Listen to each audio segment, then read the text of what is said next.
Começa agora o Meia Pantufa.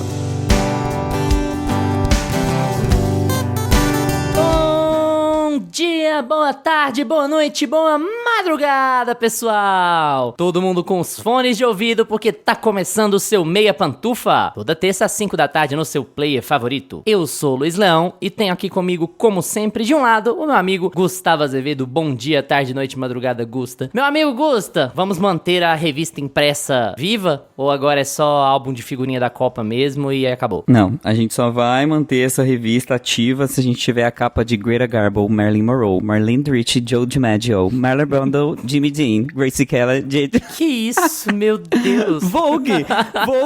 Não é Vogue, eu comecei... direitos autorais, é Runway, não é Vogue, tá? É Runway. E aí, assistidores e assistidoras de filmes e séries? Eu li aqui tudo e eu tava pronunciando errado, gente. Peço desculpa aí. E também, como sempre, do outro... É bom aquele episódio que você sabe que vai ser bom gravar com Gusto, é sempre isso. E também do outro lado, meu amigo Lucas Abreu. Bom dia, tarde, noite, madrugada, Lucas. Você acha que o politicamente correto está dominando os ambientes de trabalho? E aí, cinéfilos e cinéfilas no Meia Pantufa? Bom, no caso desse ambiente foi até legal. Tá dando uma dominadinha, né? Bom, né? Nossa. Um pouquinho de politicamente correto. Não precisava, ninguém, Chegou, enfim, a sequência que ninguém esperava que fosse sair. O Diabo Veste Prada 2. 20 anos após o original, reencontramos Andy e Miranda em um contexto muito diferente, em que a mídia impressa praticamente não existe mais e as relações de trabalho, em tese, mudaram muito. Como revistas do estilo da Runway se adequam a esses novos tempos e quais são os perigos que enfrentam? O Diabo Veste Prada 2 é mais uma das sequências legado a chegar aos cinemas na última década. Mas diferente da maioria delas, será que esse filme tem algo a dizer? O que a gente achou da experiência de rever esses personagens tanto tempo depois do original? Será que o Diabo Veste Prada 2 consegue superar o maior desafio que essas sequências carregam? Não ser só mais um jeito fácil de estúdios ganharem dinheiro? Mas antes do episódio começar, segue o Meia Pantufa nas plataformas que você ouve. Com apenas um clique, você vai ser o primeiro a saber dos novos episódios. E isso ajuda demais o podcast a continuar crescendo. E outra coisa bem importante é avaliar. Dá 5 estrelas no feed do Meia Pantufa no Spotify, curtir esse episódio no YouTube e fazer o mesmo nas outras plataformas é essencial para a distribuição do podcast. A gente está pertinho da marca das 100 avaliações e você pode contribuir. E agora também estamos no Substack, então segue o Meia Pantufa lá para receber conteúdo escrito toda semana. Seja ele uma expansão do debate do episódio, seja algum assunto mais quente do momento, ou mesmo uma crítica de filme que não chegou a entrar por aqui. Tá no meio desse episódio e concordou com alguma coisa, discordou de algo ou quer só participar? Então comenta aí, porque esses comentários não só são muito legais pra gente conversar com vocês, como eles aumentam a relevância do podcast. Chegou a hora! Hoje é dia de O Diabo Veste Prada 2, no Meia Opinião.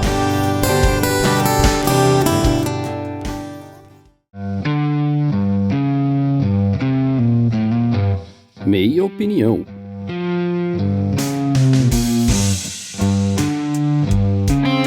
E o Diabo Veste Prada 2, reencontramos Andy Sachs e Miranda Priestly. O mundo, o destino, faz com que Andy volte a trabalhar na Runway, que na verdade é a Vogue, né, gente? A Runway é a Vogue, sem direito autoral. A Andy acaba de receber um prêmio pela sua matéria jornalística incrível no exato momento em que ela é demitida, porque o jornalismo está vivendo uma crise sem precedentes. Não parece familiar? Pois é. E aí, por conta disso, ela acabou de perder o emprego, ela tá com uma mão na frente e outra atrás, ela vive num apartamentozinho bem merda, mas o discurso dela sobre manter o jornalismo fica famoso exatamente no momento em que estoura uma crise na Runway. A Runway foi conivente com uma empresa que estava usando o chamado sweatshop, né, que é colocar criança pra trabalhar no meio da Ásia em troca de centavo, e aí pra limpar a barra da Runway, eles resolvem contratar uma jornalista de verdade, a Andy, pra ser uma editora na revista, e assim a Andy 20 anos depois volta a trabalhar na Runway, volta a trabalhar com a Miranda, que é uma personagem que está um pouco diferente, está lidando também com essa crise da mídia impressa, do jornalismo, e o filme parte daí, né? Não precisamos entrar em mais detalhes do que isso, mas é nesse contexto que a Andy volta a trabalhar num lugar que ela odiou trabalhar, que ela não acredita que ela tá voltando pra lá, mas supostamente ela está fazendo isso porque ela precisa do dinheiro, mas também por uma causa, né? Acaba que a defesa do jornalismo vira uma defesa da revista também, daquelas pessoas que trabalham naquilo há muito tempo, incontáveis empregos. É essa a premissa premissa do Diabo Veste Prada 2, a gente não conta com o namorado mala nesse retorno, ele não volta aqui, ele foi só um namorado que ela teve 20 anos atrás, ele não tá no filme, mas a gente conta de volta com a Meryl Streep, com o Stanley Tucci, com a Emily Blunt, com a Anne Hathaway, com todo mundo importante do elenco original de 20 anos atrás. Bom, Gusta, e aí? O Diabo Veste Prada 2, a sequência legado que ninguém imaginava, mas que definitivamente daria certo, vai dar certo, a gente tá falando aqui logo na semana de estreia, a gente sabe, vai dar bilhão, todo mundo vai ver, vai ser aquela coisa toda, mas e aí? É uma sequência cash grab, feita só pra ganhar dinheiro, ou esse filme tem algo a dizer? É difícil, né? Assim, eu tô até agora refletindo sobre se ele realmente disse alguma coisa ou não, porque ele é um filme muito contraditório, né? Ele tem várias contradições já que nascem da premissa e passam pela execução, então eu não sei se essa vai ser a primeira pergunta que eu vou responder, assim, sabe? Se, tipo, ele tem realmente algo a dizer. Eu acho que a primeira coisa que eu queria dizer sobre esse filme é que eu acho que o elenco tá muito confortável e o roteiro é muito seguro, assim, de si, sabe? Eu acho que é um filme que tem tudo pra dar certo mesmo, ele já é um grande hit de 2026, porque ele é o play safe, ele tá seguro em todos os caminhos. O elenco, né, já é o elenco todo, principal, todo ali. Eu acho que tem uma energia, assim, uma sinergia mesmo do elenco de reencontro mesmo, essa reunião de todos os principais ali da Runway. Dá muito certo, eu acho que tem integrações importantes também, porque o elenco era muito branco, né, então eu acho que eles têm uma diversidade maior também nesse, né, por toda a questão 20 anos atrás, né, então precisamos fazer um filme com um elenco um pouco mais diverso também, então eu acho que eles colocam, assim, novos personagens, por mais que secundários, né, mas eles colocam novos personagens pra agregar ali na história, pra conversar um pouco, eu acho que até um pouco pra se redimir de algumas coisas que eles fizeram no primeiro filme, né, porque os dois filmes são muito ácidos, mas eu acho que o primeiro, ele tá num momento histórico que era mais permitido falar o que ele falava, né, e hoje a gente não pode falar, a própria Miranda brinca com isso, né, o filme todo, que ela não pode falar as coisas ali, as atrocidades que ela falava há 20 anos atrás. Os tempos mudaram e eu acho que o filme é um pouco sobre isso, né, o filme tá querendo dizer isso, os tempos mudaram. Por que os tempos mudaram? A gente tem a Andy Sachs, que é essa repórter que acabou de ser demitida e ela tá enfrentando esse jornalismo fracassado, que é basicamente o que a gente vê mesmo, né, não é uma parte de um roteiro inventado, é parte da nossa história mesmo, é parte do que aconteceu desses 20 anos pra cá. Então, ela é uma repórter muito bem sucedida até então, só que ela se vê, assim, fracassada, né, de novo, mais uma vez na estaca zero. Então, o filme retoma aquela Andy Sachs, assim, coitadinha, que tá perdida e tudo mais, e eu acho que muito pro público se relacionar e pra se colocar mais rápido dentro do filme, porque se a gente tivesse uma Andy Sachs bem sucedida, a gente já não ia se identificar tanto com ela, porque a gente precisa de um personagem fraco, entre aspas, pra poder se inserir ali naquele mundo corporativo onde só tem cobra comendo cobra, né? Então, eu acho que a Andy Sachs retomar aquele papel dela de coitadismo é importante pro espectador entrar mais rápido no filme. E eles retomam tudo muito rápido, né? A edição do filme é tipo assim, eles vão fazendo algumas sketchzinhas pra mostrar a que ponto tá a carreira de cada um, né? O que tá acontecendo com a empresa, o que tá acontecendo com a Miranda, quem são os subordinados e tudo mais. E aí a Andy Sachs entra mais uma vez na vida da Miranda pra ajudar ela, pra ser essa grande assistente, mais uma vez na mesma posição, né? Então ela retoma o mesmo lugar. Eu acho que ela volta pra contar uma história um pouco semelhante do que foi contado lá há 20 anos atrás. E aí que entra a contradição, porque eles usam todo um pano de fundo que é muito recente, que dói muito na gente, né? Que é esse corporativismo cada vez mais do capitalismo tardio, essa coisa mais exploratória, né? Estamos perdendo a mão de tudo, a alma de tudo, né? Nada tem mais contato com a arte, com a vontade de fazer o trabalho e tudo mais, tudo virou negócio, aplicativo, tela e clique. Tipo assim, a própria Andy Sachs precisa buscar o clique e não o texto, né? Ela não pode só escrever bem, ela tem que escrever bem e escrever uma coisa que as pessoas queiram clicar, né? Então, todo esse pano de fundo, ele é colocado com um roteiro que é praticamente o mesmo do roteiro do filme passado, sabe? Tipo assim, a história é muito familiar, é tudo muito familiar e acaba ficando tudo no automático. Tipo assim, todos os personagens, eles transitam pelo filme de uma forma muito automática. Tanto que o enredo do filme, ele nem é tão importante assim, sabe? Porque eles escondem todas as informações relevantes,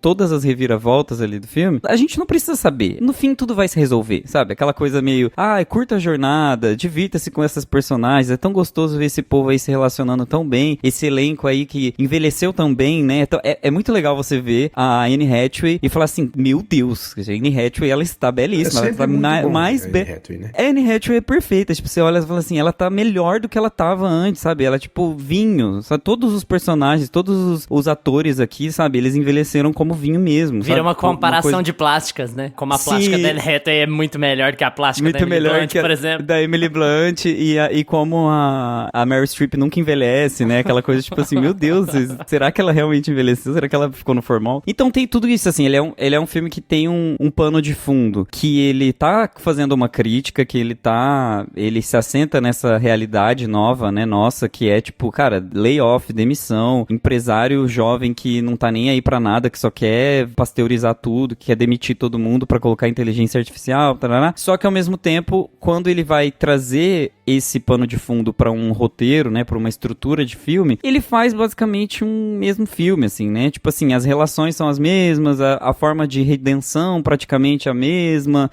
os diálogos do final do filme muito esperados, assim, eu achei que não vai pra um lugar muito diferente, não, tá tudo muito, eu amo meu trabalho, isso tudo tem um custo, e aí a outra fala assim, realmente, tem mesmo, e é isso, sabe, tipo, a mensagem fica meio vazia, muito porque as coisas são resolvidas ali, tudo entre elas, sem o público e sem aquela, tipo assim, temos um problema da elite, a elite criou um problema e a elite mesmo vai resolver, deixa os bilionários resolver os problemas deles, sabe? E aí o filme acaba ficando um pouco distante, assim, né? Porque ele se resolve pelo mecanismo dele próprio ali e o público não precisa saber muito bem qual vai ser esses mecanismos, sabe? No fim das contas, o bilionário salva o mundo mais uma vez.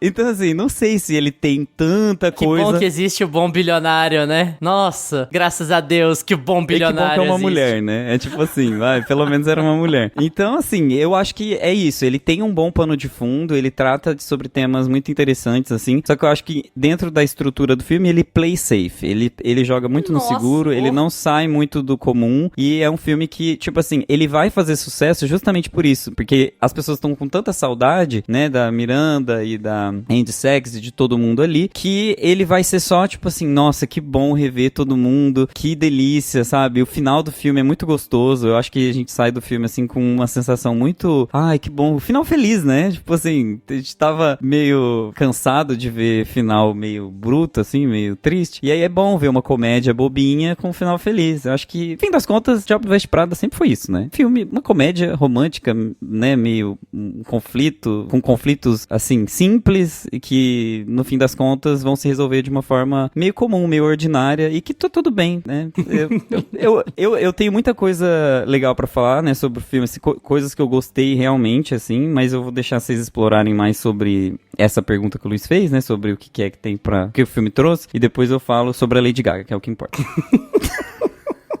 Lucas, manda brasa. Cara, eu revi o primeiro filme, eu e esse Melly, a gente reassistiu o primeiro antes de assistir esse aqui. Então, assim, teve muita coisa que eu nem lembrava. Teve muita referenciazinha, assim, sutil que eles fazem ali, que eu fui pegando e tal. Se eu não tivesse acabado de ver o filme, provavelmente eu nem pegaria. E tava muito fresco, assim, na minha cabeça, né? Todo o primeiro filme ali. E, realmente, o Gusta resumiu bem. É play safe, esse filme. Eles estão na zona de conforto total do que o público espera, o que o espectador desse filme quer. Mas eu acho um filme muito bom. Eu achei que eles mandam muito bem aqui. Não fica, ao mesmo tempo que eles estão numa zona segura, que eles repetem várias coisas ali do primeiro filme, os elementos novos que eles trazem, eu acho que funciona muito bem. Essa coisa de trazer os bastidores ali desse mercado de trabalho da revista e da moda para os dias atuais, mostrar essa diferença lá do filme de 20 anos atrás para agora, eu acho que funciona muito bem esse pano de fundo que tem ali no filme. Não fica uma coisa forçada, porque é uma coisa que eu acho que todo mundo que foi ver esse filme já esperava, né? Falou assim, vai ter esse reunion, né? Essa moda agora que tá tendo de trazer a coisa da nostalgia, né? De pegar esses filmes ali dos anos 2000, anos 90 e trazer todo mundo de volta e virar uma coisa só pra fazer dinheiro. Mas é uma coisa que todo mundo já devia imaginar, era isso, ó. Agora eles vão adaptar, eles vão trazer mais diversidade, eles vão mostrar como o mercado de trabalho agora é diferente, como a empresa tem que ter certas normas, você não pode tratar os funcionários assim. E assim, a Miranda é uma personagem excelente pra trabalhar isso, cara. Você pegar o que ela fazia lá em 2006 e colocar pegar ela agora, cara, é no mínimo curioso você queria ver a Miranda tendo que se adaptar a isso aqui. E eu acho que eles conseguem fazer isso muito bem. Então eu acho que quando o filme tenta se adaptar nos dias de hoje, não fica uma coisa forçada, não fica uma coisa boba. Eu acho que ele funciona muito bem em termos de como ele se estabelece em relação às novas gerações, em relação aos novos tempos e tudo mais. E eles também mantêm muito a essência, assim, das personagens. Porque a gente, infelizmente, aconteceu de a gente tocar no assunto de Matrix 4, aqui em off, antes da gente começar a gravar. E assim, já pegando isso daí, cara, por exemplo, Matrix vai nessa vertente, né, de fazer uma coisa completamente diferente, né? Pegar elementos ali e subverter tudo, que acaba não agradando algumas pessoas, como eu. Mas aqui, eu acho que eles falam, olha, a gente tem um público que gosta dessas personagens por conta disso, por elas serem assim, pela dinâmica delas serem assim, então vamos manter isso daqui. Você vê a abertura do filme é completamente igual ao do outro. Então eles te estabelecem ali no primeiro ato, falam, ó, você tá em Diabo Veste Prada de novo. Vão acontecendo coisinhas ali, assim, a abertura do filme, a Andy Serkis escovando os dentes e tal, e quando ela chega na runway, então tem várias, e tudo isso a gente já esperava. Eu acho que funciona muito bem, eu acho que eles não ficam se escorando demais, porque eu acho que esse tipo de filme vai ter dois problemas, né, que já são esperados. Ou é se escorar completamente na nostalgia e virar, assim, ó, reunimos atores pra ficar te fazendo fanservice atrás de fanservice. E eu acho que esse filme não faz isso, inclusive as referências que ele faz são muito sutis, assim, são coisas que você não tem pelo menos se tem eu não peguei, mas tem no comecinho lá, um exemplo, a Andy tá passando pela rua e tem uma pessoa vendendo 2 cintos azuis, assim, que remete à cena daquele, do primeiro filme, dela debochando dos cintos, falando que são iguais, tipo, é uma coisa que tá lá no fundo, um vendedor, e ela dá uma olhadinha, dá uma risadinha e passa, sabe? Então, acho que são muito sutis essas referências que eles fazem, mas que estão ali pra agradar o fã também, e que tem que ter também. E então não atrapalha o filme, não atrapalha o desenrolar do roteiro. O roteiro, cara, continua sendo, eu acho que se a pessoa vai assistir Diabo Veste Prada 2 e espera algo mais que isso, ela tá indo errado, né? Porque Diabo Veste Prada é uma rom-com, sessão da tarde, cara. É uma comédia romântica, só que no lugar do romance graças a Deus não tem aquele namorado chato da Andy lá do primeiro filme, puta que pariu, o cara ceboso, o cara de que acabou de acordar toda hora. Nossa, eu revi o primeiro filme, que cara chato da porra. É que antigamente esses namorados indie, assim, era muito na moda, né? Esses caras meio do indie rock, assim, Julian Casablancas, né? Era muito... Nossa, mas ele é irritante, namorar cara. um carinha tipo, assim. Fica fazendo bico, porque a mulher tá no trabalho até tarde, porque ela trabalha com moda. Meu amigo, você frita batata frita aqui na esquina, tá tirando a sua namorada, porque ela chegou tarde do seu aniversário, você tem 30 anos, pelo amor de Deus. Esse cara me irritava. Enfim, notei ele, graças a Deus. Mas Diabo Veste Prada é uma comédia romântica que você tira o elemento ali casal e você coloca a Miranda e a Andy, né? Meio que é o romance, né, vai estar nessa relação de sororidade, talvez, das duas ali, dentro dessa disputa. De não sororidade, né? De não sororidade, dentro do mercado de trabalho ali, né? Mas eu acho que o filme, ele tem isso, ele joga na zona segura, ele tem algumas, eu acho que ele faz bem essa coisa de se adaptar à nova geração, eu acho que ele faz as referências que ele tem que fazer, a piscadinha ali pros fãs, eu acho que ele faz de um jeito mais sutil, mantém essa aura de sessão da tarde, de um filme leve que você vai pra assistir e você reviu aquelas personagens ali que você gostava. E eu acho que tem uma coisa que o filme acerta muito, que era muito difícil, eu acho, de fazer aqui nesse filme, porque a gente pega o contexto ali de 2006, né, do primeiro filme, e era aquela coisa que, cara, a não ser que você estivesse, sei lá, num curso de humanas na Federal, você era o cara que olhava pra Nova York e queria viver aquilo. As pessoas idolatravam os Estados Unidos, as pessoas queriam, nossa, rock and roll, Nova York, correria, papapá, as pessoas queriam ir pras grandes metrópoles e sonhavam com essa vida e tal. Hoje em dia é completamente o contrário, né? É pau no cu dos Estados Unidos, foda-se São Paulo e vamos embora pro interior e é isso, cara. Então eu acho que tem muito essa mudança, muito por quando a gente tem mais acesso à informação e tudo mais. Até da imagem, né, de como as pessoas imaginam, como as pessoas querem estar em relação ao trabalho e tudo mais. Porque o primeiro filme tá muito naquele contexto de, beleza, eu vou aceitar tudo isso que essa pessoa vai fazer, mas no fim das contas eu entendo que ela tem que fazer isso pra chegar onde ela chegou e talvez eu tenha que fazer certas coisas pra chegar onde eu quero chegar. O filme vai um pouco nessa vertente e aqui ele trata isso com um pouco mais de...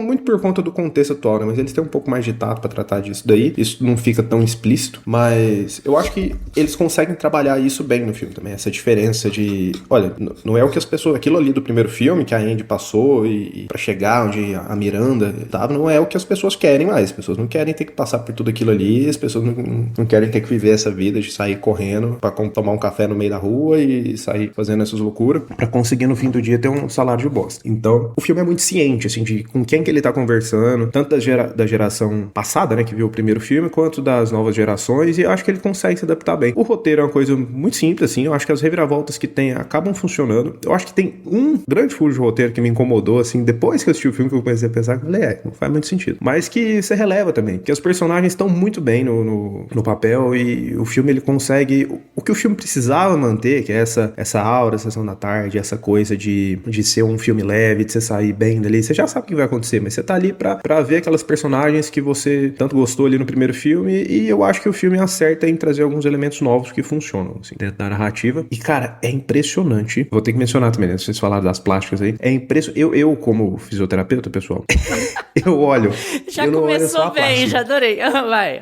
Eu não olho só a plástica, mas Meryl Streep se movimenta como se ela fizesse pilates 3 vezes ao dia, meu amigo. Ela repara. Essa mulher tem novo. 76 anos, gente. Meu Deus. Meu amigo, e ela anda, e ela tem uma cena que ela tá bêbada, que ela dá uma requebradinha no negócio. Cara, senão ela tem uns movimentos normais. Você vai ver o De Niro, lá no Irlandês, que tiver com um CGI pra ele dar um chute num cara aqui, e ainda assim ficou travado, coitado. Lá no Irlandês, que tem o quê? 5 anos esse filme já, eu acho. Ele já tava ruim das pernas, coitado. Meryl Streep, que ela anda de salto e rebola e trem, e anda e requebra. Cara, eu ficava o filme inteiro, cara, essa mulher tem 80 anos. É muito Aí depois eu fui ver, né? tem menos, né? Tem 76, também não vamos envelhecer Meryl Streep tanto assim. Mas é porque eu sempre lembro dela fazendo par romântico com o Clint Eastwood, e o Clint Eastwood tá com o pé na cova, eu falo assim, gente, mas... Nossa, matando todo mundo já, o Lucas. Matou Enfim, o De Niro, matou cara... o Meryl Streep, matou o Clint Eastwood.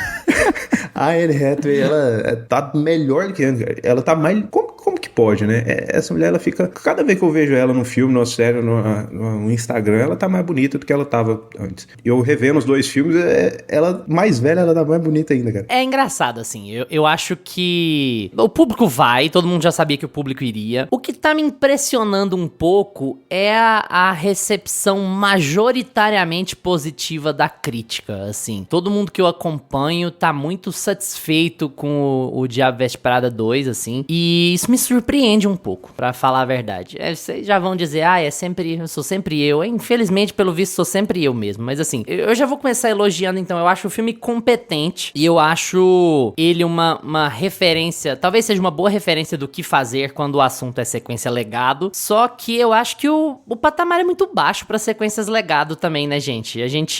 Eu acho que o filme ele é competente porque talvez ele entregue mais do que a gente espera desse tipo de filme. Ponto. Agora, eu acho que a recepção majoritariamente positiva da crítica está sendo um pouco exagerada. Eu acho que o filme, pra começo de conversa, eu acho que todo mundo já tava falando isso sobre o trailer, e isso se constata, assim. O jeito que se faz cinema hoje, diferente de 20 anos atrás, é um pouco deprimente em termos de estética, né? Eu acho o filme tão cinza, sabe? E a gente tá falando de moda, a gente tá falando de cor, e o filme é tão acinzentado. Nossa, é uma paleta tão sem graça, assim. Mas isso não é do Diabo Veste Prada, isso é o padrão da indústria hoje, assim, né? A gente fala isso o tempo inteiro aqui, como todos os filmes estão mais sem cor, todos os filmes estão mais cinzentos. Só que eu acho que isso é mais aparente em filmes em que isso se destacava mais, né? Que é o caso do Diabo Veste Prada, que, assim, gente, é moda, né? É filme de moda. E, assim, um filme de moda sem cor, nossa, eu fiquei tão incomodado, eu fiquei o filme inteiro incomodado com aquilo, assim, porque... Mas, de novo, é uma crise do cinema contemporâneo, não é uma crise do Diabo Veste Prada especificamente. Só que como o tema é esse, a gente fica um pouco mais incomodado. Mas, enfim, dito isso, eu acho que esse filme cria armadilhas pra si mesmo, assim. Pra mim, o principal problema dele é ele quer ter uma mensagem mais profunda do que ele é capaz de ter, considerando as circunstâncias, considerando sobre o que ele é, considerando quem que ele tá defendendo e considerando qual que é o contexto que ele tá. Porque um filme que quer falar sobre o fim do jornalismo e sobre a crise do jornalismo como uma crise humanitária, mas é uma produção do maior conglomerado de mídia do mundo, cuja lição de moral é defender a Vogue como um exemplo de o que o jornalismo de resistência ainda precisa fazer pra se manter no mundo dominado por tech bros. É uma coisa assim, sério, gente? Vocês acham que vocês estão conversando com quem? Então eu acho que o filme se propõe a uma coisa que é muito interessante de avaliar. É uma crise do jornalismo como uma crise humanitária gravíssima, o que realmente é, mas ele não precisava se dar esse tipo de lição de moral moral porque ele não consegue falar sobre isso, assim. Ele não tá em condições de falar sobre isso. A gente não tá defendendo Dior, Gucci, Dolce & Gabbana como a solução pro capitalismo tardio, né? A gente não tá defendendo as antigas oligarquias como as coisas que irão nos salvar dos tech bros e da inteligência artificial. Tipo, é sério. Mas eu acho que o Então, filme não faz isso, não. Faz. Amigo,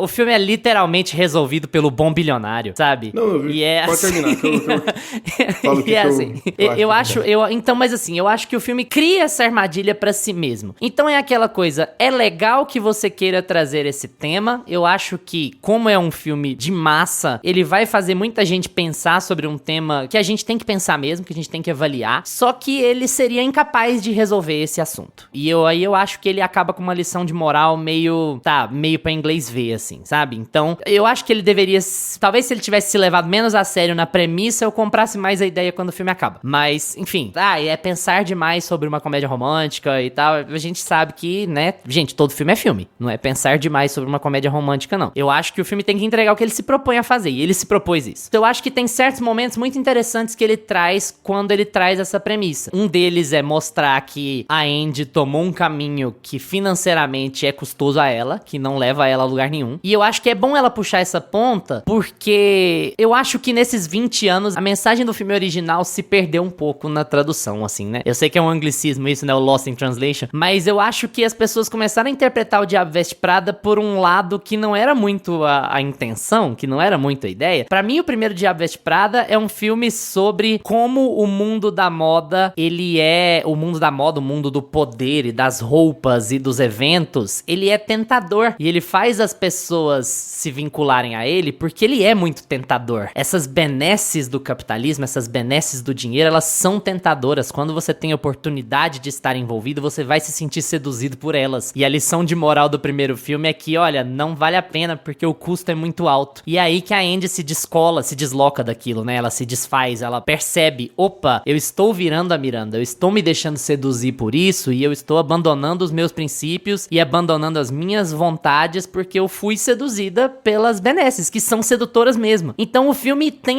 o primeiro filme tem aquela coisa de sátira e de novo anglicismo, mas que a gente chama de cautionary tale, né? Que é cuidado. O filme chama O Diabo Veste Prada, gente. O diabo tá te tentando. É essa a ideia. O diabo está te tentando. E aí você tem que tomar cuidado, porque ele é tentador e ele vai te seduzir. E aí ela percebe, e ela, no fim das contas, ela percebe e ela volta pra trás e fala, opa, não, eu queria tirar isso aqui, eu queria usar isso aqui como plataforma pra crescer profissionalmente e eu me deixei seduzir. Não, eu vou só usar como plataforma pra crescer profissionalmente. E o filme também é muito sobre as relações de trabalho nocivas, né? E nesses 20 anos que se passaram, o filme virou uma coisa meio como se a Miranda fosse uma personagem admirável, de certa maneira, e assim, e a leitura não era pra ser essa, né? E a leitura passa a ser essa, e por causa disso, a sequência legado, que não deveria nem existir, ela se vê numa sinuca de bico. E aí? Qual é o tratamento que a gente tem que dar pra Miranda? A gente tem que vulnerabilizar mais a Miranda? A gente tem que fazer a Miranda virar um personagem de cartoon? Ou como que a gente vai fazer? E aí eu acho que o filme escorrega nesse ponto, assim. Eu acho que ele cai no lugar comum, no seguro, total seguro. Gente, esse é um filme que não tem conflito. Tem conflito nenhum. Não tem. Não existe. Mas o conflito aparece do nada, né? Tipo assim, o filme não tem conflito até a metade. Aí, no momento ali do funeral, aí começa o conflito. Só que, tipo, até a metade do filme não existe esse conflito. Você não sabe sobre o que o filme é. Só fica, tipo, o trailer repetidas vezes, sabe? Mas até ali tudo bem, porque eu acho que o filme ele tem essa coisa de, estamos apresentando os personagens, estamos reinserindo vocês mas aqui. Mas hora de Pois é. Mas ali não é uma hora, não. Amigo, é muito tempo. É uma hora. Gente, o conflito funeral? Do filme aparece no funeral. O conflito é o funeral. O funeral tem meia hora de filme, Gusta. Não, é quase uma hora, amigo. Juro. Gente, eu contei. Eu contei. Eu tava no relógio. Eu tava no celular.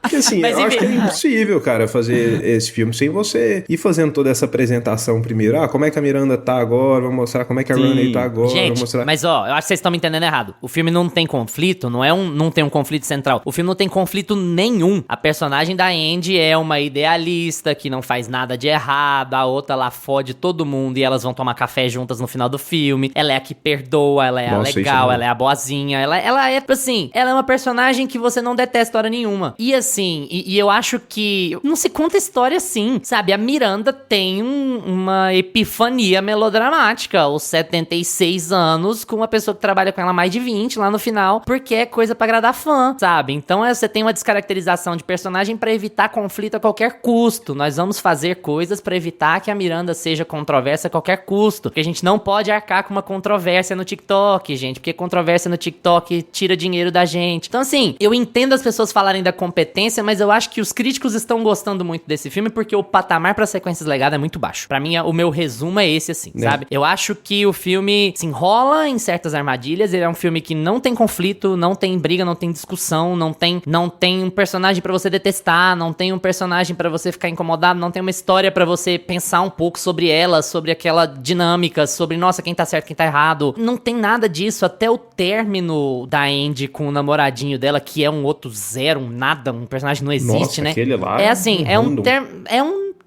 nada, não tem briga, o cara não faz nada errado, não faz nada questionável, porque a gente sabe que vai ter que voltar depois no final do filme. É assim, aquela coisa água com açúcar mesmo, só que era uma coisa difícil de navegar, porque como que você navega isso, né? No cenário que a gente tem. E aí, assim, eu quero falar sobre um ponto que eu acho positivo, que é se você encarar o filme como uma discussão meta sobre o próprio cinema. Eu acho que vocês citaram um ponto interessante sobre os cliques, sobre ela escreve conteúdo, mas ninguém clica no conteúdo, então isso não vai dar certo dentro desse modelo. Esse é o problema, essa é a sinuca de bico que o David Frankel tá com o filme, que é assim, como é que eu vou fazer mais do que eu estou apresentando pra vocês? Como é que eu vou trazer uma outra discussão? Como é que eu vou trazer um outro debate, um outro tempo, sendo que eu preciso dos cliques, sendo que eu preciso da isca de nostalgia, que eu preciso que as pessoas venham pra cá e vejam esses personagens se reencontrando. Gente, tem até aqueles silêncios da Marvel quando um personagem aparece, é um zoom in quando você vê a Emily Blunt de longe, e aí tem aquele silêncio assim pras pessoas, uau! E aquela cara, a Anne Hathaway olha pros personagens com uma cara admirada, do tipo assim, nossa, eu não te vejo há 20 anos, que é a sensação que o público tem que ter. Então, assim, o filme tem todos os quadradinhos de isca de nostalgia que tem que ter. Então, eu acho que estão lendo de forma super valorizada porque o patamar tá baixo, sabe? Todas as adições desse filme são inúteis. São personagens que eles cagaram, que não tem desenvolvimento nenhum, que não tem nada, nenhuma gracinha, nenhuma coisa diferente pra você prestar atenção em ninguém novo nesse filme.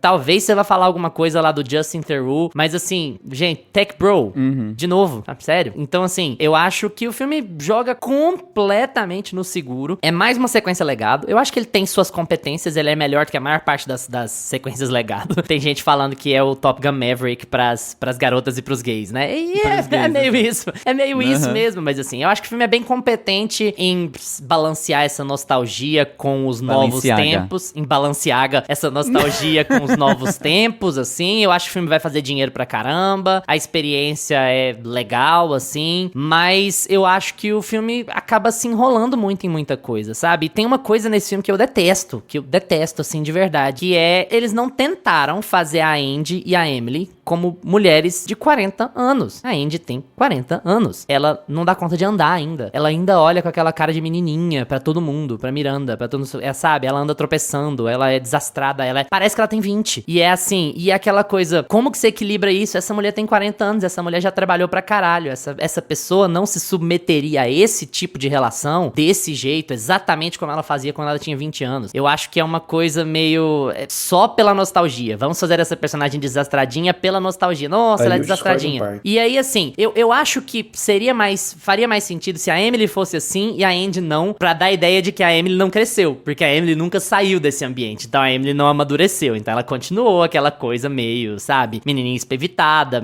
a idade não chegou nela, porque ela continua com os mesmos interesses, com as mesmas coisas. Mas, gente, a Andy viveu tanta coisa, ela viajou pelo mundo, ela fez matérias, ela correu riscos, e aí ela chega e ela é espevitadinha como ela era com 20 anos, pra tentar ressuscitar uma coisa de comédia romântica que não tem conexão com a realidade, sabe? Com uma pessoa com a experiência que eles estão dizendo que ela tem, uma pessoa que faz o discurso que ela fez no começo do filme. Então é aquela coisa, aonde esses personagens se colocam 20 anos depois? E fica aquela salada, né? E tem uma outra coisa que me chateou um pouco, aí a gente pode ir discutindo tudo isso que eu falei, claro, sem problemas, mas assim, o filme não é tão engraçado quanto o primeiro, sabe? Eu acho que ele tem os seus momentos engraçadinhos e tal, mas você não tem mais aquela coisa, pra usar um termo bem jovem, aquela coisa icônica, aquele momento momento que vai ser empurrado pra frente, aquele momento que as pessoas vão repetir, que vão falar. Ele não tem, assim, essa coisa que te marca mais. Eu acho que eu vi uma crítica que eu concordei 100%, que é a ideia, assim, eu não acho esse filme reassistível, sabe? Não é assim como o primeiro, que o primeiro é um filme super reassistível. Esse aqui não é um filme que eu vou, nossa, eu tô com vontade de ver ele de novo, sabe? Eu acho que isso tem alguma coisa a dizer sobre ele. Como é um filme,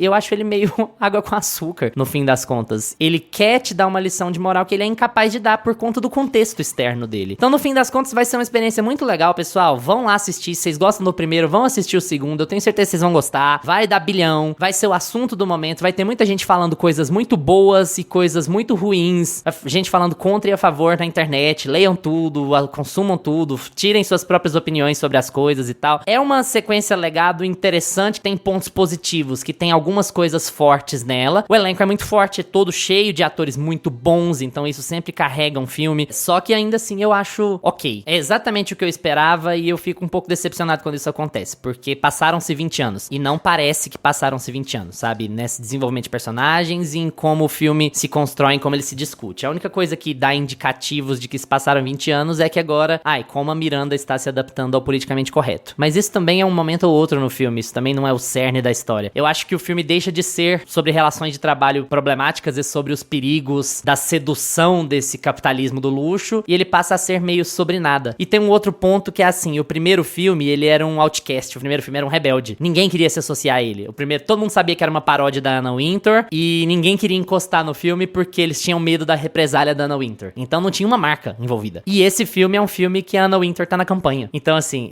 olha como as coisas, sabe? Olha simbolicamente como as coisas mudam. Não é uma sátira mais, né? E aí, como é que você vende esse filme sem ser uma sátira? No momento que a gente vive, como é que é defender a Dior, a Dolce & Gabbana e a Gucci? Porque a Dior, a Dolce & Gabbana e a Gucci são o status quo que a gente tem que defender, porque o perigo maior agora são os tech bros. Então assim, olha o rolo que o filme arrumou pra si. Mas é uma experiência de cinema legal, gente. Vão assistir no cinema, inclusive, se puderem. O Lucas levantou a mão várias vezes, o Lucas tem umas coisas pra falar. Tá, vou lá. Ele anotou já umas 5 coisas. É que eu já tô até com a canetinha, que eu não esqueço. É. Não, porque tem dois pontos, os dois principais pontos, acho que o Luiz falou, que eu discordo um pouco. Não discordo 100% não, porque realmente o filme não dá nem muita margem pra gente discutir tanta coisa assim, ele é o que é, né? Mas o final do... Beleza, a gente tem essa coisa do bom bilionário resolvendo o filme e tal, mas é porque eu acho que o filme, ele se pensa como resolução da narrativa num outro viés. Eu acho que ele vai muito mais pelo viés de... Beleza, nós entendemos que nós estamos falando aqui sobre moda, sobre esse mercado de luxo, sobre... Então, assim, meu amigo, não vai ter outra... A gente já entendeu quem a gente tá falando de gente endinheirada, a gente tá falando de super ricos, a gente tá falando de coisas supérfluas que custam $1 milhão e a gente não tem como eles irem pra uma outra solução que não se entenda assim, né? Que nós vamos salvar o jornalismo de guerrilha e tal. Não vai. Então, esse negócio de, o bom bilionário resolve o filme, eu acho que eles vão muito mais na vertente de as mulheres se juntam e conseguem resolver a situação, sabe? Dado o contexto que o filme tá. O filme já se entende como, nós já estamos falando de pessoas ricas que estão nesse contexto de luxo, que estão falando desse mercado nocivo, que é a moda e muitas vezes supérfluo em vários pontos. Então, nós vamos colocar as personagens aqui pra se juntar e conseguir vencer essa nova ameaça capitalista que é o tech bro. Eu acho que eles vão muito mais nessa vertente, né? E acabam usando uma outra bilionária pra fazer isso. Então, assim, no fim das contas é a mesma coisa, mas eu acho que o filme, ele se pensa dessa maneira, sabe? Eu acho que eu tive mais essa leitura de porque não tem saída, né, amigo? Se juntando pra... É a Vogue, não tem saída. Como é que você vai fazer um filme pró-trabalhador defendendo a Vogue? É uma coisa, foi, né? Cara. Não tem caminho. Mas o primeiro era. Pra mim, o ponto é que o primeiro era, sabe? A ideia do primeiro era a sedução dessas coisas, sabe? Eu não era defender a Vogue. Mas até o primeiro, eu acho que eu não fico 100% com essa leitura, porque o primeiro ainda termina com aquela coisa de ninguém manda a Miranda tomar no meio do cu, ninguém acha que essa velha tá errada, todo mundo fala assim, não, é porque humaniza bem ela ser o capeta, ela precisou ser o diabo para chegar onde ela chegou, porque é difícil. O custo, o sacrifício que mulheres têm que fazer quando elas chegam no poder. Exatamente, né? Mas sim, temos um limite, né, humano, talvez. Tem esse lado humanizado, tem realmente, concordo com você. O primeiro também tem esse lado humanizado, mas eu acho que alguma coisa se perde no caminho, sabe? Pra mim é meio isso. Então, eu acho que o primeiro tem isso, mas mais, pelo menos é mais, ele é mais vinculado, né, a essa conversa sobre as relações de trabalho. O segundo, meio que você já conhece as personagens, você tá de volta ali naquele contexto e eles inventam uma reviravolta pra elas se juntarem e conseguir resolver aquele problema. O segundo é muito mais isso, né? Fica até meio episódico, assim.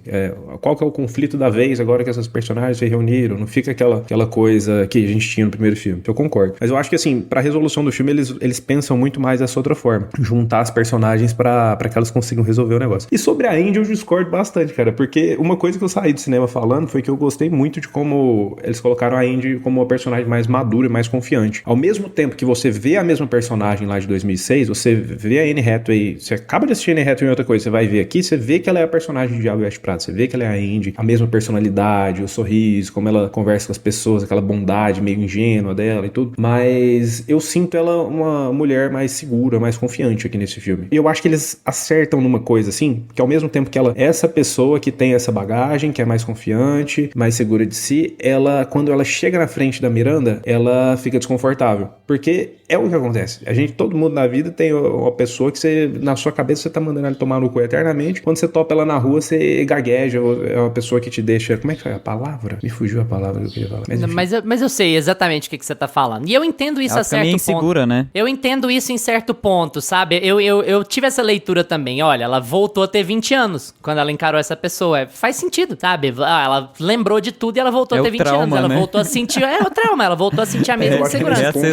Só que assim, elas podiam ter um arranca-rabo, que seja. Porque a Andy tá lá de protegida. Porque a Andy tá lá de protegida. A Miranda não pode demitir a Andy. Então ela tem essa segurança, sabe? Ela tem essa segurança e ela não consegue usar dessa segurança. É como se ela fosse assistente de novo, sabe? Aí pra mim é o ponto... Eu acho que eu tenho dois problemas principais com esse filme, que é um furo de roteiro. Vamos lá pro final, né? No spoiler aqui do negócio. Se você chega lá na resolução e fala, não, o cara desliga o telefone, Tech Bro fala assim, eu vendi todo o conglomerado aqui de papai, eu já queria vender há muito tempo.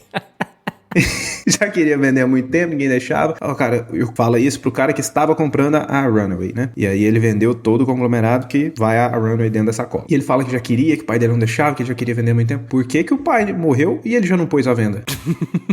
Tem um pouco isso. Por que ele levou um monte de tempo e falou, não, nós vamos colocar IA. Ele começa, quando o pai morre, ele chega na empresa querendo fazer mudanças na empresa, mexer com IA e demitir uma galera e tal. E depois ele fala, não, eu já queria vender isso há muito tempo. Ainda bem que alguém comprou. Por que você já, em vez de você colocar o cara fazendo mudança na empresa, sabe? Pra mim isso aí me incomodou. Tipo, mas assim, pode cara, ser que seja também traço de personalidade, né, amigo? Que é aquela coisa assim, esses caras fazem o que der na telha, eles são mimadinhos. Ele, não tinha pensado em vender, agora eu quero vender, agora tanto faz, sabe? É meio assim, ele muda de ideia o tempo inteiro, porque é um tech pro, porque ele pode, porque é um filhinho de papai, sabe? Mas assim, o que mais me incomoda é que no primeiro filme já não aconteceu, mas você termina o primeiro filme engasgado com isso, você entende o que o filme quer dizer, e aqui no segundo filme eles perderam muito a chance de ter um arranca-rabo aí com a Andy e a Miranda. Cara, elas não estão na mesma posição. A Andy não pode ser demitida, ela é uma indicação do CEO, ela tem um certo poder agora na empresa. Então assim, chegou, deu de cara com a Miranda, voltou a ser aquela menina de 20 anos, ficou insegura na presença dela. Cara, vai desenvolver o filme, vai acontecer alguma coisa que uma hora vai bater na mesa e falar, escuta aqui, é assim,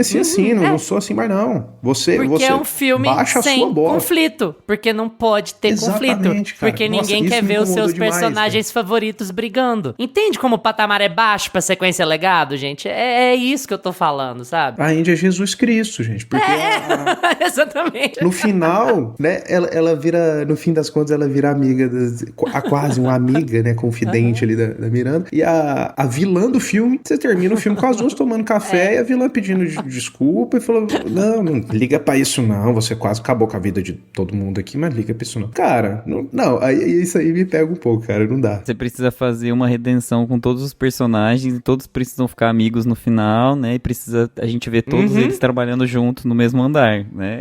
Mas não ia funcionar do mesmo jeito ter um final feel good com ela se fudendo? Eu acho que dava, total, assim, acho que era... Mas é porque ela também é vítima da engrenagem toda, né, assim, ela é a maior vítima da engrenagem, ela se deixou seduzir. Ela é o ponto do primeiro filme, mas não o ponto do segundo. Vocês acham que... Eu refleti bastante sobre isso que vocês falaram, né, dos 20 anos da Andy Sachs, né, e de como ela ainda se vê como essa menina aí em defesa, que no mundo corporativo ela ainda é uma formiguinha e tudo mais, né, e eu fico vendo muito, assim, a evolução do Diabo Veste Prada, esses 20 anos, como meio que a queda dos millennials, né, tem muito essa coisa, assim, o Lucas falou muito sobre os sonho, né, americano, de correr com um copinho de Starbucks nas ruas Achamos que de Nova estaríamos York. melhor, né? Isso, eu posso pisar na poça aqui né, com meu salto, mas pelo menos é um Labutan, e aí eu sigo a minha vida e entrego esse café pra Miranda Priestly, mas ao mesmo tempo, sabe, eu tô trabalhando na Vogue, eu tô trabalhando na Runway, então assim, tem esse prestígio do corporativo de que dói, né, trabalhar pra ter o prestígio vem com custo, que é toda a mensagem dos dois filmes, então tem toda essa decadência, né, do sonho millennial, que há 20 anos atrás, ele tinha uma recompensa. Eu acho que essa questão de usar como escada a Runway, lá no primeiro filme, a Andy Sachs usa a Runway como como uma escada, aquela relação, ela tirou algo daquilo, ela tirou proveito, e aí agora ela vai ser jornalista e vai passar os 20 anos dela fazendo artigos e viajando e tudo mais, mas chega um momento em que ela é confrontada com aquelas escolhas que ela fez no passado, então 20 anos depois, a millennial fracassada, demitida, sem dinheiro, com apartamento fudido, sai terra da torneira dela e tudo mais, é muito a trajetória millennial atual, né, tipo, todo aquele sonho que a gente imaginava que se a gente se submetesse a um chefe abusivo, se a gente se submetesse a, tipo, empresas, corporações que vão ferrar a nossa vida, que vão só pagar o básico, aquela coisa toda, será que eu vou ter realmente um futuro com aquilo? E a Andy Sachs, ela não tem, ela recebeu uma demissão, e aí eu acho que vem muito desse lugar dela de voltar, de revisitar o trauma mesmo, né, de chegar lá e falar assim, puta que pariu, tô no mesmo lugar, eu acreditei nas coisas e as coisas não foram pra frente, né? Tipo, o mundo tá mais cruel do que antes. E olha só, o mundo tá mais cruel não só comigo, o mundo tá cruel com a Miranda. A Miranda tá tendo que colocar o casaco dela no cabide. Então, tem essa coisa de tipo, o millennial ter que revisitar o trauma e ainda olhar pro mundo ao redor e falar assim, cara, as pessoas que eu admirava, elas também estão chafurdadas na merda, porque deu errado não só pra mim, mas deu errado pro mundo todo. Tipo, o mundo todo tá colapsando, né? Então, eu acho que tem um pouco dessa pegada meio pessimista do pano de fundo, que é o que eu falei bastante, né, que o pano de fundo é muito divertido. Eu acho que é por isso que a crítica tá gostando. Eu acho que no fim das contas é isso, porque o pano de fundo é pessimista. Isso já é uma puta de uma mudança pra uma sequência legada. Exato. E esse pano de fundo me lembrou muito do documentário da New Yorker Magazine, né, não sei se vocês já viram lá da Netflix, inclusive eu recomendo muito, que é uma revista de elite, né, New Yorker, ela é uma revista, tipo, fundada pela elite, o símbolo dela é, tipo, um cara com terno e gravata, um smoking, um cigarrinho na mão, um charutinho na mão e tal. Então ela é uma revista fundada pela elite, pensante daquela época de 1925, e que eles fundaram uma revista pra ser assim, vamos falar sobre arte, cultura, moda e tudo mais, e vamos, dentro dessa elite, cultivar os bons, né? Porque a elite tem essa coisa, né? A gente precisa manter isso aqui vivo. E eu acho que vai muito nesse caminho. A New Yorker, ela passou por vários problemas nos 100 anos dela, né? E aí o documentário fala sobre as dificuldades, como que tá hoje, como que a revista se sustenta até hoje, como que são os críticos da New Yorker, como que eles dão autonomia pra New Yorker Magazine, e é muito louco revisitar isso num filme, né, numa ficção, porque você fala assim, cara, tipo assim, não é assim que as coisas funcionam, né, tipo, o filme foi por um caminho muito do que o Lucas falou mesmo, tipo, vamos resolver pela relação que a gente tinha com as personagens, por essa nostalgia que a gente tinha, e de como elas tinham, sabe, um apreço uma pelas outras, só que no fim das contas elas não têm apreço uma pelas outras não, gente. A Miranda ficaria felicíssima de demitir a Andy, ela nem sabia quem era ela nem se lembrava dela. Então, assim, no fim das contas, o que aconteceria mesmo, de acordo com o pano de fundo, com o background que foi apresentado ali na primeira meia hora de filme, era que a Miranda ia dar um jeito de demitir a Andy, o varejo que a Emily trabalha ali da Dior ia dar ruim, ela não ia conseguir se sustentar no emprego, ela ia ser demitida também, tipo assim, ia virar uma grandíssima merda essa história, sabe? Se eles fossem pro caminho do pessimismo, o filme ia ficar muito triste, ia ficar horroroso. Ia ficar insuportável. Então, eles se apegam muito nessa coisa, assim, da montagem da felicidade, né? Tipo assim, vamos fazer vários cortes fashionistas, né? Vamos trazer a Lady Gaga pra fazer uma runway, pra fazer um cameo aqui, pra participar e tudo mais, pra gente deixar o filme mais feliz e mais alto astral. Já indo pro final também, que é uma coisa que eu queria falar, eu não gosto do terceiro ato do filme como um todo, assim. Eu acho que o terceiro ato do filme, ele é muito escondido do público. Eu acho que as informações que estão ali entre as personagens principais... Nada acontece em tela, né?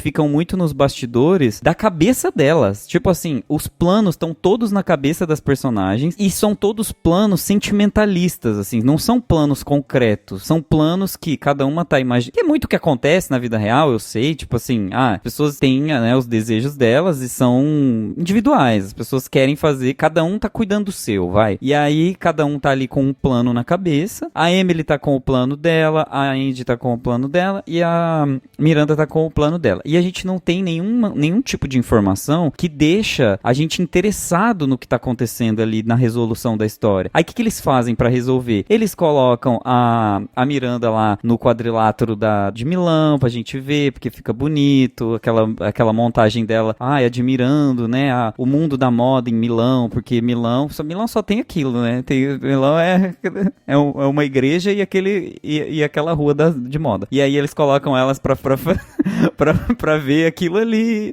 né, e aí a montagem delas de roupa tem uma sequência de 1 minuto que deve ter demorado, assim, uns 7 dias pra fazer, porque a câmera roda, elas estão com o look saindo do carro e depois volta, elas estão entrando, passeando por um lugar, mas aquela cena não contou nada, não fala nada, só pra mostrar os looks e aí depois virar post da Vogue pra, tipo assim, veja os looks que a Anne Hathaway usou, belíssimo inclusive todos, mas tipo assim, o terceiro ato vai virando uma grande distração pro próprio público, tipo, pra gente não perceber que aquilo ali, que aquele roteiro não existe, sabe?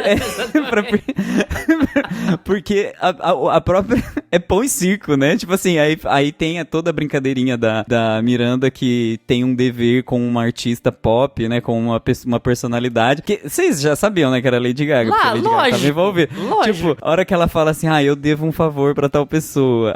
Quem que será? Eu vou chamar ela. Tipo, chamar quem? Aí a gente sabe que vai ser em algum momento a Lady Gaga. Já tinha vazado que ele ia estar no filme, né? Então todo mundo já fica esperando. Não, tudo vazou desse filme, né? Vocês lembram quando a gente, em off aqui, a gente ficava conversando, né? Gente, eu já tô assistindo o filme inteiro, O Diabo Veste Prada, toda locação tinha paparazzi lá pra mostrar funeral, o que é que tava acontecendo. É o funeral, tipo assim, será que a Miranda vai morrer, né? Então, vazou, entre aspas, né? Vazou. Né?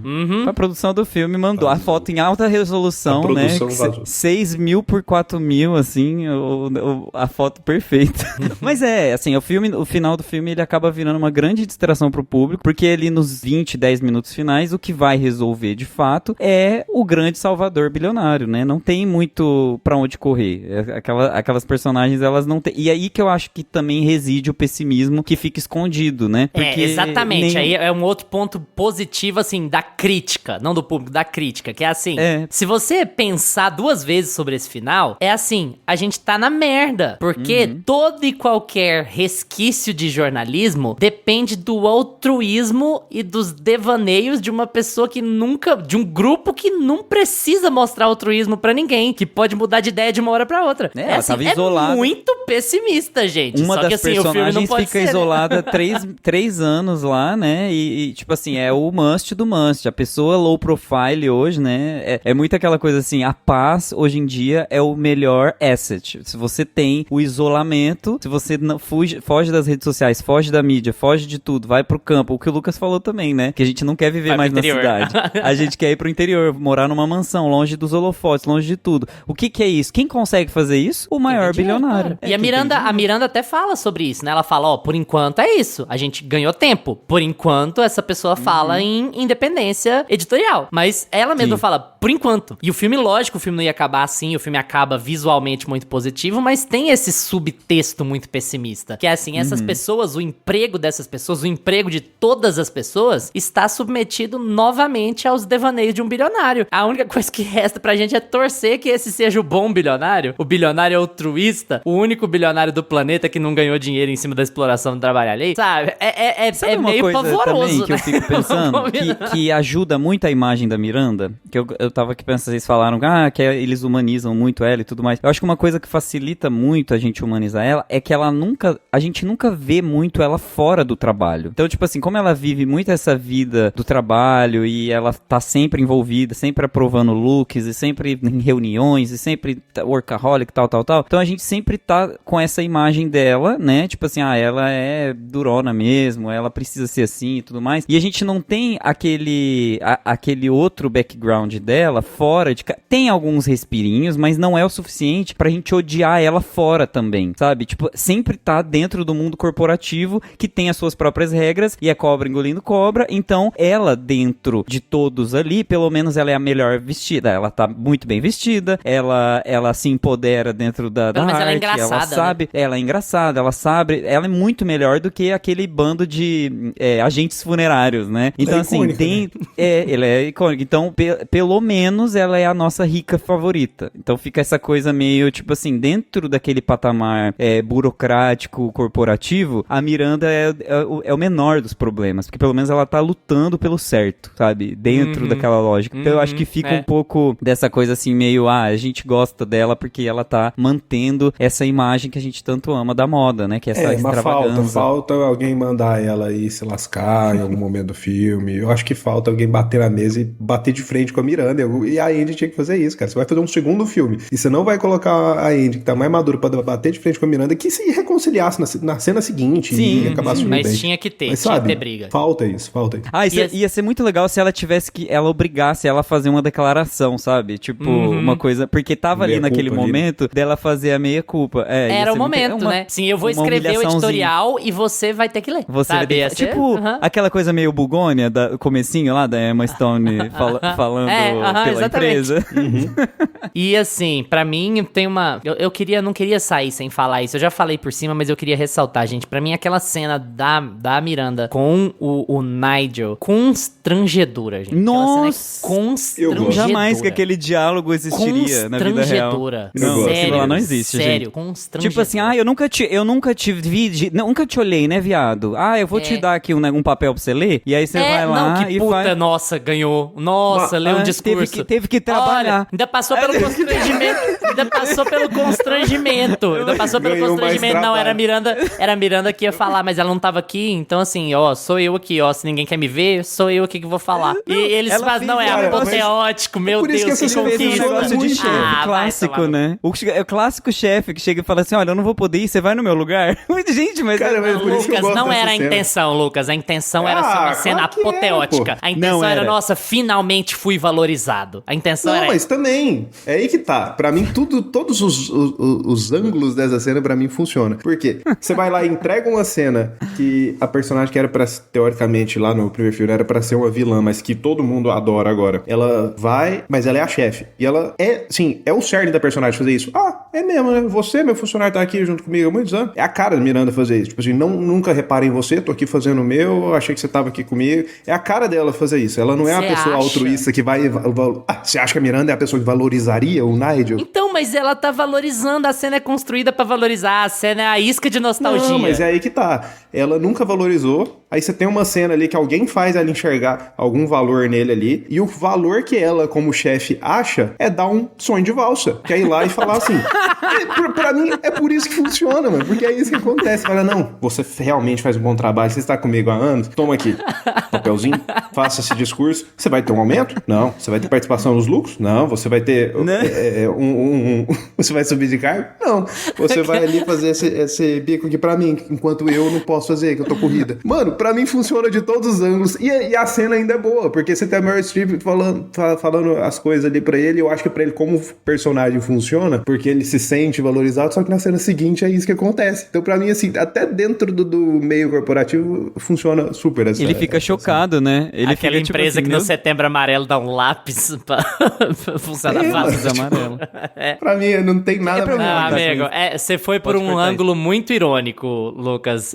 Você viu por um ângulo muito irônico. Eu acho que você foi muito benevolente com o filme. Pra mim, não era essa a ideia. Pra mim, a ideia era pra ele se sentir valorizado, e ele se sentiu valorizado, porque é a maior plataforma da empresa, e ele se sentiu valorizado. Mas isso não acontece? Mas a ideia era que alguma coisa mudou na relação entre os dois. Não era a ideia de que, tipo assim, não é tão melodramático, é tão, meu Deus do céu, dá um beijinho no rosto e ele fica assim em choque. Ai, nossa, não, eu achei gosto terrível. Eu gosto da cena. Eu acho que ela funciona, e se você for pegar depois, é muito o que realmente acontece. Tá bom. Cara, mas tipo, É um filme que... É o que a gente falou, né? Ele é muito play safe, ele continua com a cara de Sessão da Tarde, de comédia romântica, que termina com um final feliz e tudo mais, só que ele podia ser um pouquinho mais ousado em algumas coisas. Faltou um pouquinho mais de ousadia, já que você tem personagens que ficaram icônicos, que são tão queridos ao ponto de ter todo esse hype pra fazer esse segundo filme, e eles conseguem manter a narrativa lá do primeiro filme pra evoluir um pouco aqui nos novos... No novo contexto, né, geracional. Eu acho que faltou um pouquinho mais de ousadia aqui pra melhorar isso. Assim, eu acho que também não dá... acho que eles vão nessa vertente da relação das personagens pra fechar o filme, né, e não termina lá com a lobo bilionária e tal. Você vai assistir Diabo Veste Prada, não dá pra esperar revolução aqui, né, gente? É dentro do capitalismo o que uma empresa pode fazer sobre moda, pode fazer para se manter erguida, que era uma revista, que nem existe mais, que Mas tá é ali. por isso que eu disse que eles criaram essa armadilha pra si. Eles quiseram abraçar esse debate Eles como premissa precisavam do tocar filme. nesse Eles não ponto, precisavam né? ter tocado. Exatamente. Eles tocaram, sabe?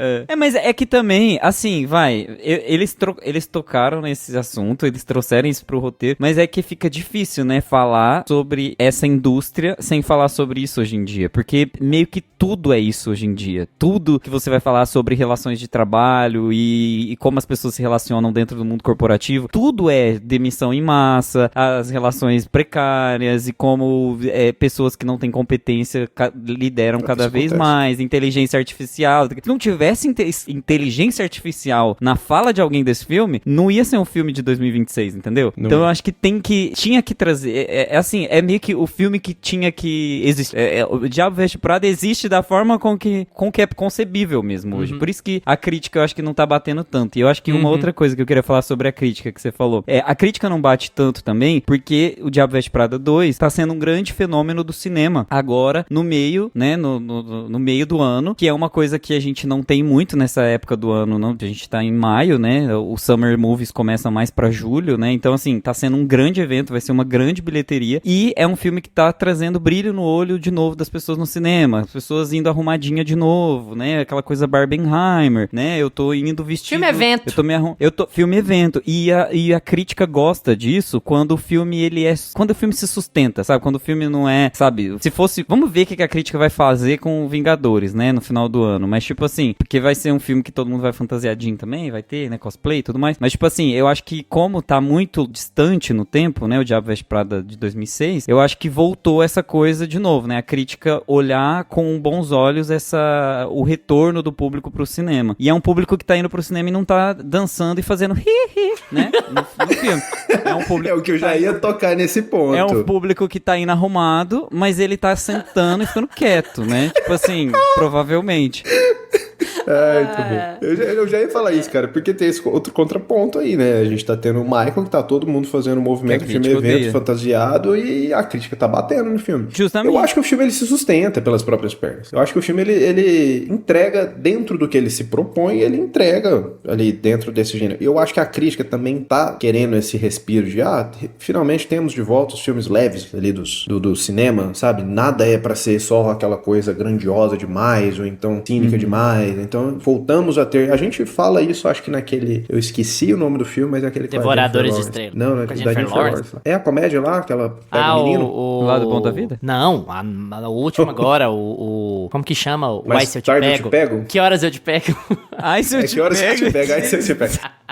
A gente tem um episódio do Que Horas Eu Te Pego aqui, que é uma comédia romântica com a Jennifer Lawrence, que eu acho que a gente tem essa discussão, né, desse tipo de filme. Por que esse tipo de filme acabou e o retorno deles, né? Então eu acho que a crítica olha com bons olhos também por conta disso, pelo retorno desse tipo de filme, do filme Sessão da Tarde, do filme leve, pra você ir ali com os amigos, assistir, sair bem, e o filme dentro do que eles propõem, ele consegue funcionar. Eu só acho que o BJ Novak tinha que ser mais engraçado. Eu achei ele muito sem graça. Eu acho que o filme inteiro tinha que ser mais engraçado, sabe? Eu acho que não é um filme tão engraçado. Você vê, eu assisti com a sala de cinema lotada e é assim, sabe? Uns momentinhos, assim. O primeiro filme é muito mais engraçado, mas é também aquela coisa de aonde esse filme se coloca. Porque o humor dele de 2006 é impossível de traduzir, né? É um humor sobre ser gordo, sobre ser feio, sobre ser... E assim, aonde esse filme vai se colocar? Dentro desse contexto, dentro desse momento, sabe? A gente continua sendo a elite, a gente continua falando de moda, a gente continua... Então ele é um filme que não tem muito onde se colocar, eu vi né? o que você fez aí, né? É tipo, é um humor meio, tipo, a própria cena, uma das cenas que eu gosto muito lá, que a Miranda vai falar com a Lady Gaga, e a Lady Gaga dá umas tiradas nela. Quem deixou essa mulher entrar aqui, né? Tipo assim, uma mulher poderosa falando com outra mulher poderosa, de frente, sabe? E aí é tipo assim, não é uma risada, é uma coisa meio... que bem-humorado, né? Que sacada. Que sacadinha que eles fizeram aqui. Cara, nossa, na minha sessão tinha um moleque tentando emplacar umas palmas e uns toda hora, cara, umas coisas sem pé nem cabeça, que, tipo, acontecia alguma coisinha, uma virada da cena, ele, Andy. Mano, e só ele tava sozinho, foi constrangedor. Nossa, terrível, ninguém no cinema continuou e essa Tem gente que nasceu pra ver filme em casa, né? Tem.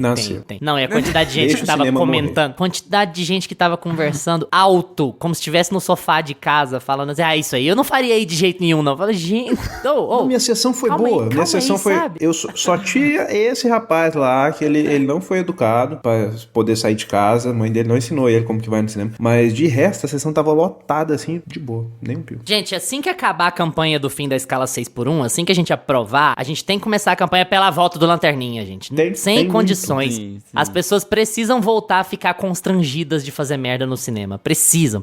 Não, cara... Eu me candidato a trabalhar de Lanterninha. Eu me candidato, eu trabalho de Lanterninha, eu faço de graça, só pra dupla jornada.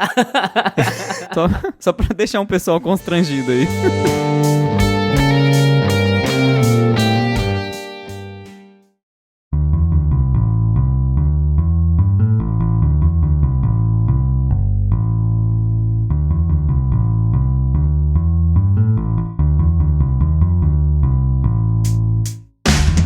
Não vai embora porque chegou a sua hora. Já assistiram o Diabo Veste Prada 2? Gostaram? Comenta aqui no episódio suas opiniões, porque a gente quer muito debater com vocês. E aproveita para seguir a gente no Instagram, @meiapantufa, no TikTok, @meia_pantufa e no Substack para ficar atualizado de tudo que rola no podcast. Obrigado por estarem sempre com a gente. Tchau, Gusta. Tchau. Tchau, Lucas. Tchau, galera. Segue a gente em todas as plataformas que você usa. Terça que vem a gente tá de volta com mais Meia Pantufa pra vocês. Tchau.